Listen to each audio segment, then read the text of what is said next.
Mpendwa mfuatiliaji wa mfululizo wa masomo ya Kesha la Asubuhi, ninakusalimu kwa jina lipitalo majina yote, jina la Bwana wetu Yesu Kristo. Mwinue Yesu juu kama kichwa cha kanisa. Hii ni mada kuu katika huu mwezi wa Oktoba, tunapokuwa tukijifunza ukuu wa Mungu. Leo ni Oktoba 10. Mada yetu siku ya leo inasema usafi. Mada hii imejengeka katika kitabu cha waraka wa kwanza kwa Timotheo, sura ile ya 4 aya 12. Neno la Mungu linasema, mtu awaye yote asiudharau ujana wako, bali uwe kielelezo kwao waaminio, katika usemi na mwenendo, na katika upendo na imani na usafi. Tuombe. Lihimidiwe jina lako Baba yetu na Mungu wetu uliye mbinguni. Watoto wako wa kiume na wa kike tumekuja miguuni pako kushukuru. Tumeomba kwa muda mrefu, tumekuita kwa muda mrefu. Leo tunasema asante, maana umeitika, maana umejibu tulipoomba. Sifa na utukufu vikurudie wewe. Mahali fulani kama utendaji wako ulileta namna fulani ya kujiinua, ukatusamehe dhambi zetu, lakini zaidi sana ukatukumbushe kwamba wewe ndiye uliyefanya na kwamba sisi sote twapaswa kulitukuza jina lako. Asubuhi ya leo tunapojifunza mada hii ya usafi, enda nasi katika jina la Yesu. Amina. Kwa kumpokea Yesu kuwa Mwokozi wake binafsi, mwanadamu analetwa katika uhusiano wa karibu na Mungu na kupata fadhila zake maalum kama ilivyo kwa mwanawe mpendwa. Anaheshimiwa na kutukuzwa na ameshirikiana kwa karibu na Mungu.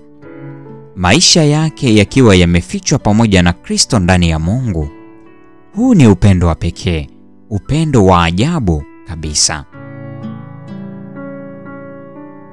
Hili ni fundisho langu la usafi wa kimaadili.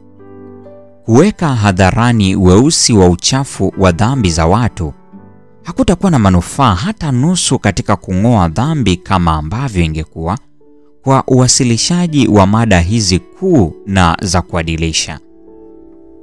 Ni Biblia na Biblia pekee ambayo imetoa mafundisho ya kweli juu ya usafi. Basi lihubiri neno. Hiyo ni neema ya Mungu.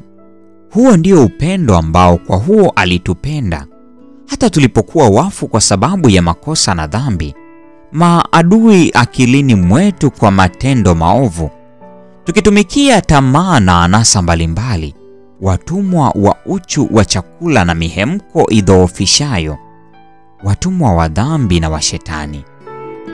Ni upendo mkuu jinsi gani umeoneshwa katika Kristo anapokuwa upatanisho kwa ajili ya dhambi zetu. Kupitia kwa usaidizi wa Roho Mtakatifu, nafsi zinaongozwa kuomba msamaha wa dhambi.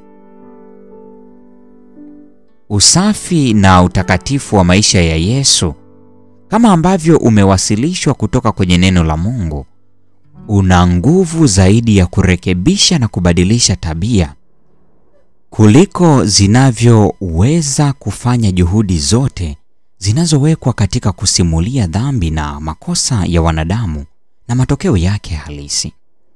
Kumtazama kwa uaminifu Mwokozi aliyeinuliwa msalabani hata mara moja kutafanya zaidi katika kuisafisha akili na moyo mbali na kila unajisi kuliko ambavyo maelezo yote ya kisayansi kutoka kwa msemaji madhubuti yangeweza kufanya.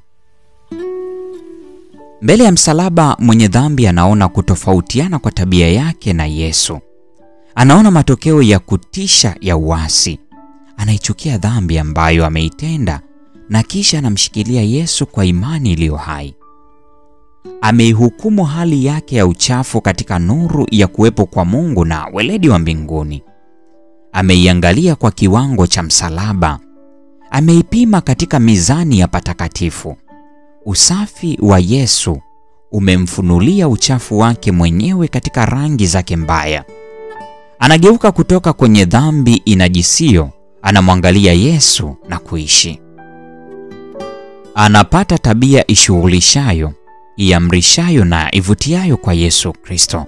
Yeye ambaye alikufa ili kumwokoa kutoka kwenye ulemavu wa dhambi, na kwa midomo itetemekayo na kwa machozi hutangaza, asingekufa bure kwa ajili yangu, na unyenyekevu wako umenikuza. Leta 102 mwaka 1894. Kama ngao dhidi ya majaribu na kuvutiwa kwa usafi na ukweli, hakuna mvuto mwingine unaoweza kuwa sawa na hisia ya kuwepo kwa Mungu. Elimu sura ya 30. Hii ni Oktoba 10, mada ikisema usafi. Na kwa nukta hiyo, mpendwa mfuatiliaji wa mfululizo wa masomo haya ya Kesha la Asubuhi, ndio tunakuwa tumefikia tamati ya tafakari ya somo hili siku ya leo. Neema ya Bwana wetu Yesu Kristo, pendo la Mungu na ushirika wa Roho Mtakatifu dumu kuwa pamoja nasi sasa na hata milele. Amina.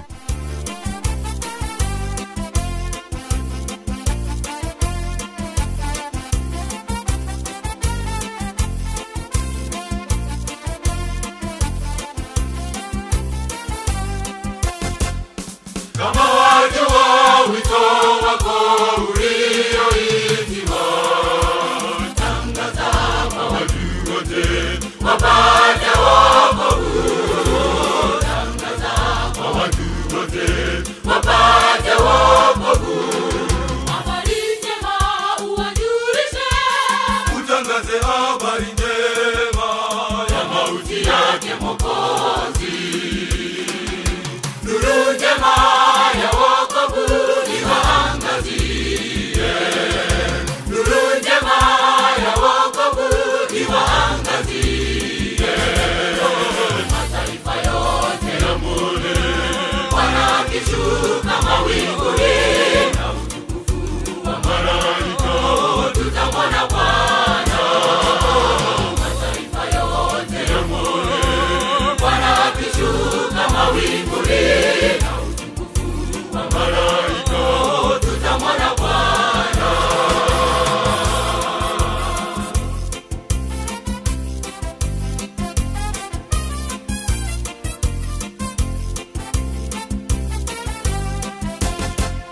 Kazini moja wasafiri tulioitiwa, tangaza habari njema duniani kote. Tangaza habari njema duniani kote. Neno la Bwana lina wokovu, lieneze kwa watu wote, ushuhuda kwa mataifa. Lugha zote, jamaa zote wamuone Bwana. Lugha zote, jamaa